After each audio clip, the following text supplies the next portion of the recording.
कल्पना चावला अंतरिक्ष में जाने वाली पहली भारतीय मूल की महिला। इन्होंने अपने जीवन में कुल 2 बार स्पेस मिशन की उड़ान भरी। पहली उड़ान तो सफल रही, लेकिन दूसरी बार स्पेस से लौटते समय कुछ ऐसा हुआ जिसने स्पेस शटल और उसमें सवार एस्ट्रोनॉट्स को पहले आग के गोले में और फिर इतिहास के पन्नों में तब्दील कर दिया। तो आखिर उस दिन कोलंबिया स्पेस शटल के साथ क्या हुआ? क्या नासा को इस दुर्घटना का अंदेशा हो गया था? और इस भयानक दुर्घटना से पहले कैसा था कल्पना चावला के सपनों का इनक्रेडिबल सफर? चलिए जानते हैं। कल्पना चावला का जन्म 17 मार्च 1962 को हरियाणा के करनाल में हुआ। बचपन से ही आत्मविश्वासी रही कल्पना चावला अपने 4 भाई बहनों में सबसे छोटी थी। उन्होंने अपनी प्राथमिक शिक्षा टैगोर बाल निकेतन स्कूल से पूरी की। सन 1976 में कल्पना ने पंजाब इंजीनियरिंग कॉलेज से एरोनॉटिकल इंजीनियरिंग में बैचलर की डिग्री कंप्लीट की। उस समय एरोनॉटिकल इंजीनियरिंग करने वाली वे अकेली लड़की थी। 1982 में वे अमेरिका चले गई और वहां जाकर उन्होंने university of text aerospace engineering में मास्टर की डिग्री प्राप्त की। अपनी मास्टर डिग्री के दौरान ही उनकी मुलाकात जीन पियरे हैरिसन से हुई। साल 1983 में उन्होंने हैरिसन से शादी कर ली। साल 1988 में यूनिवर्सिटी ऑफ कोलोराडो बोल्डर से एरोस्पेस में इंजीनियरिंग से पीएचडी की और उसी साल उन्होंने नासा में काम करना शुरू कर दिया। साल 1991 में उन्हें अमेरिका की सिटीजनशिप मिल गई और फिर दिसंबर 1994 में उन्हें अंतरिक्ष यात्री के 15वें समूह के रूप में शामिल कर दिया गया। कल्पना की काबिलियत देखते हुए नासा ने साल 1996 में ही अपने पहले स्पेस मिशन के लिए उन्हें विशेषज्ञ और प्राइम रोबोटिक आर्म ऑपरेटर के रूप में नियुक्त कर दिया। 19 नवंबर 1997 को कोलंबिया स्पेस शटल ने अमेरिका के कैनेडी स्पेस सेंटर से उड़ान भरी, जिसमें कल्पना चावला सहित 6 क्रू मेंबर सवार थे। इस मिशन को STS-87 नाम दिया गया। इस मिशन के दौरान उन्होंने स्पेस में 15 दिन और 16 घंटे बिताए और 5 दिसंबर 1997 को ये स्पेस शटल धरती पर सफलतापूर्वक वापस भी आ गया। इसके बाद वे अंतरिक्ष में जाने वाली भारतीय मूल की पहली महिला बन गई। सन 2001 में पिछले मिशन की कामयाबी को देखते हुए नासा ने कल्पना चावला को अपने दूसरे स्पेस मिशन के लिए सिलेक्ट कर लिया।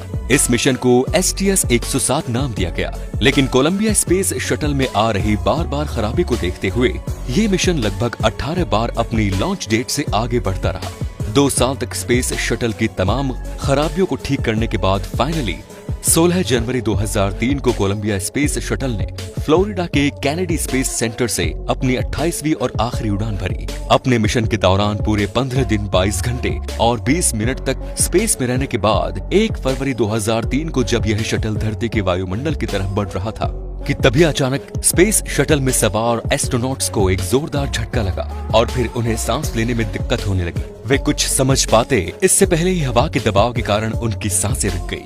ऑक्सीजन की कमी के कारण सभी क्रू मेंबर बेहोश हो गए। बेहोश होते ही उनके शरीर का तापमान एकाएक बढ़ने लगा, जिससे शरीर में मौजूद खून उबलने लग गया और शटल में ब्लास्ट होने के पहले ही उनकी दर्दनाक मौत हो गई। इसके बाद शटल पर कंट्रोल न होने और तेजी से वायुमंडलीय गैसों के अंदर आने के कारण कोलंबिया के इंटरनल स्ट्रक्चर पर बहुत ज्यादा दबाव बढ़ने लगा, जिसके बाद धरती से लगभग 63 किलोमीटर दूरी पर स्पेस शटल से नारंगी रंग का गोला उभरा और फिर शटल सफेद धुएं की एक लकीर में बदल गया। इस घटना के कुछ सालों तक तो ये पुख्ता रूप से मालूम नहीं चल सका था कि आखिर ये हादसा कैसे हुआ। सारी दुनिया यही समझती रही कि कहीं न कहीं क्रू मेंबर से कोई गलती हुई है, लेकिन नासा ने जब इस मामले में बारीकी से जांच की तो ऐसा सच निकलकर सामने आया जिसने सबको हैरान कर दिया। नासा के मुताबिक ये पूरा हादसा इंसुलेशन फॉर्म के कारण हुआ। अब आप सोच रहे होंगे कि ये इंसुलेशन फॉर्म भला क्या बला है और इसके कारण इतना बड़ा हादसा कैसे हो सकता है। तो दोस्तों, इसे समझने के लिए हमें स्पेस शटल में इस्तेमाल होने वाली कुछ बेसिक चीजों को समझना होगा। दोस्तों, आपको पता ही है कि जिस स्पेस शटल में एस्ट्रोनॉट यात्रा करते हैं उसे अंतरिक्ष में पहुंचाने के लिए इस्तेमाल किया जाता है रॉकेट का, और इन रॉकेट को भी ग्रेविटी के अपोजिट तेजी से अंतरिक्ष की ओर ले जाने के लिए जरूरी होता है फ्यूल। तो दोस्तों, ये फ्यूल 2 तरह के होते हैं। पहला लिक्विड फ्यूल और दूसरा हार्ड फ्यूल। लिक्विड फ्यूल में ज्यादातर लिक्विड ऑक्सीजन और लिक्विड हाइड्रोजन का इस्तेमाल किया जाता है।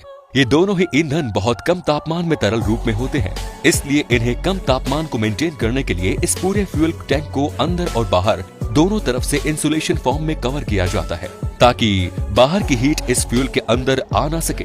इसके अलावा रॉकेट के बाहर एक बायोपेंड्रम की एक्स्ट्रा लेयर का भी इस्तेमाल किया जाता है और यहीं पर अटैच होता है स्पेस शटल, क्योंकि ये स्पेशल रॉकेट टैंक से अटैच होता है, इसलिए इसे सबसे ज्यादा खतरा हीट से होता है, जो कि लगभग 3000 डिग्री तक पहुंच जाती है। इसलिए इस हीट से स्पेस शटल को बचाने के लिए कई तरह के कोटिंग मटेरियल का यूज किया जाता है। इन कोटिंग मटेरियल को छोटे छोटे टाइल्स के आकार में तैयार किया जाता है। इन टाइल्स को स्पेस शटल के ऊपरी हिस्से से लगाया जाता है, जिन्हें कहा जाता है व्हाइट टाइल्स, जो इसे करीबन 1200 डिग्री हीट से बचाती है और इसके निचले हिस्से में लगाई जाती है डार्क टाइल्स, जो इसको लगभग 2300 डिग्री की हीट से बचाती है। और यहाँ पर सबसे ज्यादा हीट जो झेलता है वो है स्पेस शटल का विंग्स, जिसे हीट से बचाने के लिए इसमें RCC यानी रेनफोर्स कार्बन पैनल का यूज किया जाता है, जो इसे 3000 डिग्री के गर्म तापमान में भी सुरक्षित रखता है। लेकिन दोस्तों, जब ये स्पेस शटल लॉन्च किया जा रहा था, तब टैंक से जुड़ा इंसुलेशन फॉर्म का एक टुकड़ा टूटकर प्लेन के लेफ्ट विंग में लगे RCC पैनल से जा टकराया,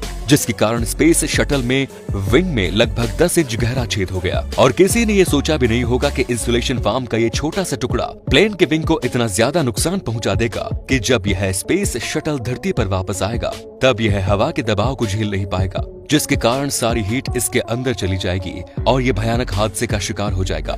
नासा के मुताबिक दुर्घटना का असली कारण यह इंसुलेशन फॉर्म ही था। इस बात को पुख्ता करने के लिए नासा की इन्वेस्टिगेशन टीम ने कोलंबिया स्पेस शटल के विंग्स का डुप्लीकेट बनाकर उसी तरीके का एक फॉर्म का टुकड़ा विंग्स पर लगभग 804 किलोमीटर प्रति घंटे की रफ्तार से बार बार फेंक कर देखा, तो पाया कि कोलंबिया स्पेस शटल की दुर्घटना होने का असली कारण लॉन्चिंग के दौरान इंसुलेशन फॉर्म के टकराने से हुआ नुकसान ही है।